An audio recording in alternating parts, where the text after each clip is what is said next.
दोस्तों शुरू करने से पहले डिस्क्लेमर की वीडियो सिर्फ और सिर्फ एजुकेशनल पर्पस के लिए है, इन्वेस्टमेंट एडवाइस नहीं है। तो वीडियो को देखकर आप सीख सकते हो और इन्फॉर्मेशन को ले सकते हो। और बाकी इससे पहले एक वीडियो मैं आपको दे चुका हूं, जिसको अगर आपने नहीं देखा तो जरूर से देखना। एक काफ़ी बड़ी खबर है जिसका इम्पैक्ट होगा मंडे के दिन स्टॉक मार्केट के ऊपर। साथ में कुछ कंपनीज है, स्टॉक्स हैं, जिसके ऊपर भी कुछ बड़ी खबरें हमने डिस्कस की है, टेक्निकल्स के ऊपर भी बातचीत की है। अब देखिए दोस्तों, हम यहाँ पे बात करेंगे म्यूचुअल फंड्स को लेकर। अब इसका मतलब ये नहीं कि जिसके पास में म्यूचुअल फंड नहीं है उनके लिए वीडियो नहीं है, या फिर अगर आपके पास में म्यूचुअल फंड है तो भी इंपॉर्टेंट है, म्यूचुअल फंड नहीं है तो भी इंपॉर्टेंट है, अगर आप डायरेक्टली इक्विटीज में इन्वेस्ट करते हैं तो भी काफ़ी इंपॉर्टेंट है। क्योंकि यहाँ पे हम पोर्टफोलियो को देखने वाले हैं, पोर्टफोलियो को एनालाइज करने वाले हैं, कुछ ऐसे फंड्स के ऊपर डिस्कशन करेंगे जिसने 2025 में बहुत ही खराब परफॉर्म किया है, काफ़ी क्रैश हो चुके हैं, लिटरली हम बोल सकते हैं क्रैश हो चुके हैं, निफ्टी को ह्यूज परसेंट के साथ में मिस किया है। अब ऐसा आपके पोर्टफोलियो के अंदर भी देखने को मिल सकता है। अगर आप के रिटर्न्स नहीं बन रहे तो क्या गलती है, वो अपन यहाँ से सीखेंगे। साथ में अगर आपके पास में म्यूचुअल फंड्स है, वो अच्छा कर रहे हैं, तो आगे चल के ऐसा भी हो सकता है कि वो खराब कर दें। इन्वेस्टर्स के मन में ये थॉट होता है कि म्यूचुअल फंड में तो पैसा बनता ही है, बट ऐसी बात दोस्तों नहीं है। कैटेगरीज की बात करें, large cap, mid cap, small cap, 4 to 5 funds large cap, 4 से 5 फंड मिड कैप, 4 से 5 फंड स्मॉल कैप, बस ये 4-5 फंड है जो अच्छा परफॉर्म करते हैं। अपने को जो भी एप्लीकेशन है, ब्रोकिंग अकाउंट, उसके अंदर टॉप पे दिखते हैं रेटिंग्स के हिसाब से। बाकी मैक्सिमम जो फंड्स है वो खराब परफॉर्म करते हैं, वो इंडेक्स को बीट नहीं कर पाते हैं। तो क्यों नहीं कर पाते हैं, कौन से फंड्स हैं, क्या कुछ सीखने को मिलेगा, उसको चेक करते हैं। तो सबसे पहले देखिए हम निफ्टी के रिटर्न्स को देखते हैं ताकि हम कंपैरिजन कर पाए ठीक से। तो पिछले एक साल के परफॉर्मेंस की बात यहाँ पे हो रही है। निफ्टी ने 9% के रिटर्न्स दिए हैं, ठीक है। सो हम अब देखते हैं फर्स्ट फंड को जिसने काफ़ी अंडर परफॉर्म किया है निफ्टी को, Shriram multi sector rotation fund. काफ़ी इंटरेस्टिंग फंड है, काफ़ी कुछ है इसमें सीखने को। मल्टी सेक्टर यानी अलग अलग सेक्टर्स, रोटेशन मतलब पैसे को रोटेट करना। सेक्टर रोटेशन अपन बोलते हैं कि आज डेटा सेंटर में पैसा आ रहा है, पैसा बन रहा है, अभी जैसे सिल्वर में पैसा बन रहा है, कभी किसी और सेक्टर में पैसा, कभी किसी और सेक्टर में, डिफेंस में पैसा, तो वो सेक्टर रोटेशन होता है। अब वो करना कितना डिफिकल्ट है वो एक बार अपन देखते हैं, क्योंकि इस फंड मैनेजर ने करने की कोशिश की है बट इसको लेने के देने पड़े हैं। पिछले एक साल में जहां पे निफ्टी ने 9% के रिटर्न्स दिए हैं, वहां पे इसने जस्ट 16% के नेगेटिव रिटर्न्स दिए हैं। 16% के नेगेटिव रिटर्न्स, एक तो 9% के पॉजिटिव रिटर्न्स गए, उसके बाद में 16% का नुकसान और हो गया इन्वेस्टर्स को, ठीक है। तो ऐसा भी होता है, अगर आपके पोर्टफोलियो ने पिछले एक साल में 16% नेगेटिव रिटर्न्स नहीं दिए हैं तो कॉन्ग्रेचुलेशन, आप इस फंड मैनेजर से अच्छा परफॉर्म कर रहे हैं। अब देखिए यहाँ पे हम सबसे पहले देखते हैं इन्वेस्टमेंट ऑब्जेक्टिव क्या है इस फंड का। ऑब्जेक्टिव दोस्तों ये है कि ये फंड स्पेसिफिक सेक्टर में इन्वेस्ट करता है जो कि अभी के समय ट्रेंडिंग है, due to better earnings expectations. Numbers अच्छे आने की एक्सपेक्टेशंस जिसकी होती है उसमें खरीदारी करता है। अब वो नंबर्स अच्छे आते तो ठीक है, नहीं आते तो ठीक है, उसके बेसिस पे ये काम करता है। और यहाँ पे हम देखते हैं कि इसके पास में क्या क्या है। टोटल 38 स्टॉक्स इसके पास में है। फर्स्ट है M&M, सेकंड है भारतीय एयरटेल, थर्ड है SBI, निपॉन भी है, BPC भी है, HDFC भी है, नुवामा भी है, इंडियन बैंक भी है। अब देखो इंटरेस्टिंगली मैंने इस फंड की जो होल्डिंग्स देखी है, इसकी जो होल्डिंग्स है ना, उसकी स्टॉक वाली जो मतलब जो भी कंपनीज है उनके स्टॉक्स की जो चाल है ना वो तो अच्छी है। भारतीय एयरटेल पिछले एक साल में अच्छा परफॉर्म्स, M&M में हम देख सकते हैं पिछले 1-2 साल 5 साल में काफ़ी अच्छे पैसे बने हैं, SBI में भी पैसे बने हैं। तो ये जो कंपनीज है रिसेंटली ऐड की है या तो इन्होंने, या फिर पिछले एक साल पहले काफ़ी सारी ऐसी कंपनीज इनके पास में होगी जिसमें लेने के देने पड़े होंगे। सो अगर अब ये कंपनी गिर जाए मान लो, तो वापस से पोर्टफोलियो अंडर परफॉर्म करेगा। सो ये डिसाइड करना सेक्टर रोटेशन में काफ़ी डिफिकल्ट हो जाता है। इसीलिए सेक्टर रोटेशन के ऊपर बैट करने से पहले आप ये देखो कि टोटल पोर्टफोलियो उसके बेसिस पे नहीं होना चाहिए। कोर पोर्टफोलियो डिफरेंट होता है, आपको बताइए। FCICI आप कर सकते हैं, फाइनेंस आपके पास में होना चाहिए, कंजप्शन, IT, और उसके साथ में हम इंडस्ट्री बोल सकते हैं, और इसके साथ में हम केमिकल। देखो केमिकल की बात अलग है, कंज्यूमर केमिकल में कंज्यूमर का जो वेटेज होता है वो सबसे ज़्यादा होता है। जैसे अगर आप अपने फंड्स की होल्डिंग देखोगे, अगर आपके पास में है जिसके अंदर सेक्टर्स आते हैं, तो आपको वही देखने को मिलेगा। सबसे ऊपर होता है फाइनेंस, फिर होता है कंज्यूमर भी होता है, उसके बाद में आईटी भी होता है, ठीक है, इंडस्ट्रीज भी होता है, केमिकल भी होता है। सो जो कोर होता है वो फाइनेंस, कंजप्शन और आईटी होना चाहिए। ये तीन जो मेजर सेक्टर्स हैं अगर आपके पास में है, बड़ी कंपनीज है, तो वेल एंड गुड, आपका पोर्टफोलियो स्टेबल रहेगा। अगर आपके पास में टॉप होल्डिंग्स में केमिकल है या फिर कुछ और कंपनीज है तो फिर दिक्कत हो सकती है। अब जैसे यहाँ पे भी कुछ पोर्टफोलियोज में आपको बताऊंगा जिसके अंदर काफ़ी गड़बड़ की है फंड मैनेजर ने, ठीक है। इसके बाद में हम आगे चलते हैं, एक फ्लेक्सी कैप को देखते हैं, सेमको फ्लेक्सी कैप।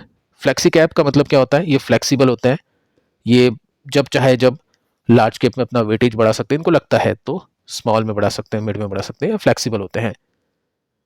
अब देखिए रिटर्न्स कैसे बने हैं, एक साल में 18% के साथ में नीचे, ठीक है। तो बहुत ही खराब परफॉर्मेंस यहाँ पे चल रहा है। फ्लेक्सी कैप तो नॉर्मली लगता होगा लोगों को अच्छा कर रहे हैं, HDFC फ्लेक्सी कैप, पराग पारिक फ्लेक्सी कैप, ये कुछ है, एक दो और हैं बस यही अच्छा कर रहे हैं, बाकी सब खराब कर रहे हैं। और फ्लेक्सी कैप हर कैटेगरी में होता है, यूटीआई का भी है, वो भी अच्छा नहीं कर रहा है, बहुत सारे हैं, ठीक है। तो वो सब चीज़ें आपको देखनी होती है, आपको फंड का चुनाव कैसे करना है वो भी आगे चल के आपको बताने की कोशिश करता हूँ। तो सिंपली अगर आप इसमें देखोगे तो एक साल में तो नेगेटिव है। अगर मैं 2022 से, इसके लॉन्च से अभी तक के रिटर्न्स देखूं तो 2022 से लेकर अभी तक कोई भी रिटर्न्स इसके नहीं बने हैं। तो अगर आपने 2022 से अभी तक 5% से ज़्यादा रिटर्न्स कमा लिए हैं तो कॉन्ग्रेचुलेशन, आप इस फंड से अच्छा कर चुके हो, उस फंड मैनेजर से ज़्यादा अच्छा काम आपने किया है, ठीक है। इक्विटीज़ के अंदर ये सब चीज़ें चलेगी, और कुछ ही फंड होते हैं जो अच्छा करते हैं। अब वो कुछ के अंदर भी काफ़ी लोग पैसे लगा देते हैं एंड वो फंड खराब करते हैं, तो वो स्विच करना होता है, वो चलो ठीक है, वो कभी और किसी और वीडियो में डिस्कस करेंगे।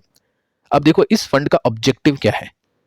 इस फंड का ऑब्जेक्टिव जो मैं आपको बता चुका हूँ, अक्रॉस मार्केट कैपिटलाइजेशन के हिसाब से करना, यानी लार्ज, मिड, स्मॉल, जिसमें अच्छी लगेगी अभी सिचुएशन उसके अंदर ज़्यादा वेटेज डाल दूंगा, ये सोचना है फंड मैनेजर का। अब इसमें आगे चलते हैं, इसकी होल्डिंग्स को देखते हैं। अब देखिए ये एक रिटेल इन्वेस्टर का पोर्टफोलियो लग रहा है, उस रिटेल इन्वेस्टर का पोर्टफोलियो जिसको मार्केट के अंदर आए थोड़ा टाइम हुआ है, उसने मार्केट को पढ़ा, सीखा, समझा, उसने स्टॉक सिलेक्शन तो सीख लिया लेकिन उसने एसेट एलोकेशन नहीं सीखा। आप देखोगे एफिल इंडिया टॉप पे है 7% के साथ में, एफिल इंडिया टॉप पे है। और मुथूट फाइनेंस जो एक बहुत बड़ी कंपनी है एफिल के कंपैरिजन में, जिसमें अर्निंग ग्रोथ भी अच्छी है, डिफेंसिव कंपनी भी, वैल्यूएशन भी कंफर्टेबल है, उसको कम वेटेज दिया है। और एक छोटी कंपनी को जो कि लिस्ट हुए 4-5 साल हुआ है उसको ज़्यादा वेटेज दिया है। सो ये गलती यहाँ पे की है, इस वजह से नुकसान इसमें चल रहा है अभी। और आनंद राठी है, HDFC AMC है, मनप्पुरम भी देखो रख दिया इसके अंदर, जबकि मुथूट है तो इसकी नीड नहीं है। तो वही बात है, स्टॉक सिलेक्शन भी कुछ खास नहीं है, और एसेट एलोकेशन तो महा ही खराब हम बोल सकते हैं इसके अंदर, क्योंकि आप खुद देखोगे ना 24 इसकी होल्डिंग्स तो आपको समझ में आ जाएगा। सो यही रीज़न है इसके खराब करने के पीछे का, और इसने काफ़ी ख़राब परफॉर्म किया है। तो ये गलती नहीं करनी चाहिए अगर आपको एक पोर्टफोलियो बनाना है। देखो अगर आपको लॉन्ग टर्म इन्वेस्टिंग करनी है, आपको टिकना है अपने पोर्टफोलियो के ऊपर 10-15 साल के लिए, तो आपको जो टॉप पे है फाइनेंस को रखना ही पड़ेगा, आईटी को रखना पड़ेगा, कंजप्शन को रखना पड़ेगा। फाइनेंस के अंदर आपको एनबीएफसी भी रखनी है, साथ में जो बैंक्स होते हैं, जो टॉप बैंक्स है, जो क्वालिटी बैंक्स है, जैसे अगर आप जो भी फंड अभी अच्छा परफॉर्म करा है वो कौन सा है, जिसके पास में टॉप पे एचडीएफसी बैंक है, पराग पारिक फ्लेक्सी कैप क्यों अच्छा करा है, टॉप पे एचडीएफसी बैंक है, या किसी के पास में रिलायंस है, या किसी के पास में आईसीआईसी बैंक है, ठीक है। तो ये कुछ होना चाहिए कोऑर्डिनेशन, कॉम्बिनेशन, तब जाके फिर आप छोटी कंपनीज को रख सकते हैं, फिर उसमें रिस्क ले सकते हैं, बट पहले आपको स्ट्रॉन्ग कंपनीज को खड़ा करना है ऊपर। तो ये गलती यहाँ पे की है। इसके बाद में देखिए दोस्तों एक और फंड है, बहुत इंटरेस्टिंग है, अपन बात करते हैं मोमेंटम इन्वेस्टिंग, मोमेंटम चेस के ऊपर। यूनियन एक्टिव मोमेंटम फंड 16% के साथ में नीचे हैं पिछले एक साल में, जबकि निफ्टी 9% के साथ में ऊपर है। अगर आपने इससे अच्छा परफॉर्म किया है तो बहुत अच्छी बात है।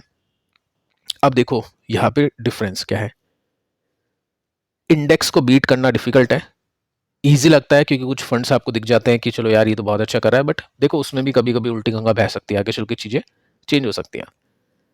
अब मोमेंटम के इंडेक्स को देखें तो ये है निफ्टी 200, यूटीआई छोड़ो क्योंकि ये तो कंपनी है, बाकी यूटीआई का जो मैनेजर है कुछ नहीं करता है इसके अंदर। ये निफ्टी 200 मोमेंटम 30 का जो इंडेक्स बना हुआ है उसके बेसिस पे ये चलता है। इसका मतलब क्या है, निफ्टी की जो 200 कंपनीज है उसमें से 3 कंपनी इंडेक्स चुनता है, निफ्टी चुनता है, जिसमें मोमेंटम है। अब देखो मोमेंटम तो अभी खराब चल रहा है, एक साल में निफ्टी ने अच्छे रिटर्न्स दिए हैं, जबकि मोमेंटम ने 5% का नुकसान दिया है। काफ़ी लोगों के पास में ये फंड हो सकता है, काफ़ी लोगों को बहुत ख़राब लग रहा होगा क्योंकि ऑब्वियस अभी के समय ख़राब ही कर रहा है। लेकिन इस फंड को देखो जहाँ पे इन्वेस्टर ने खुद के दिमाग से इन्वेस्टिंग की है, उसका नुकसान बहुत ज़्यादा है। कैसे खुद के दिमाग से? यहाँ पे आप देख सकते हैं इस फंड का ऑब्जेक्टिव क्या है। ऐसे स्टॉक को खरीदना जो शो कर रहे स्ट्रॉन्ग मोमेंटम। साथ में देखिए यहाँ पे क्या मेंशन कर रखा है, वेटेज और रीबैलेंसिंग यूजिंग प्रोप्राइटरी स्क्रीन्स, यानी कितना वेटेज किस कंपनी में दूंगा, कब मैं किस कंपनी को बेचूंगा, कब खरीदूंगा, वो मैं इंडेक्स को देख कर नहीं करूंगा, वो मेरी स्क्रीन को देख के करूंगा। इसका मतलब सिंपल सा ये है कि हर वेटेज का कितना पैसे लगाना है वो सब मैं डिसाइड करूंगा। टाइम पर रीबैलेंसिंग, ये सब अपने स्पेशल सीक्रेट रूल्स या जो भी फॉर्मूला होंगे फंड मैनेजर के, उसके बेसिस पे वो करेगा। उसमें देखो लेने के देने पड़े हैं। तो ये सब चीज़ें आपको देख के चलनी चाहिए। अब यहाँ पे एक और हम देख लेते हैं, सेमको एक्टिव मोमेंटम। तो इसका भी मोमेंटम खराब है और एक टाइम था जब इसमें अच्छे पैसे बने थे।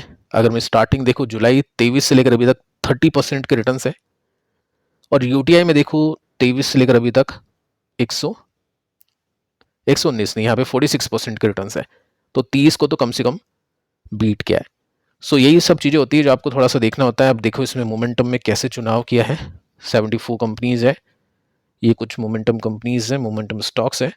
सो कहने का मतलब यह है कि हर एक जो फंड है ना वो अच्छा परफॉर्म नहीं करने वाला है। काफ़ी सारे फंड्स है, जैसे एक फंड और देख लेते हैं अपन, क्वांट का है, टेक फंड है, 15% नीचे है।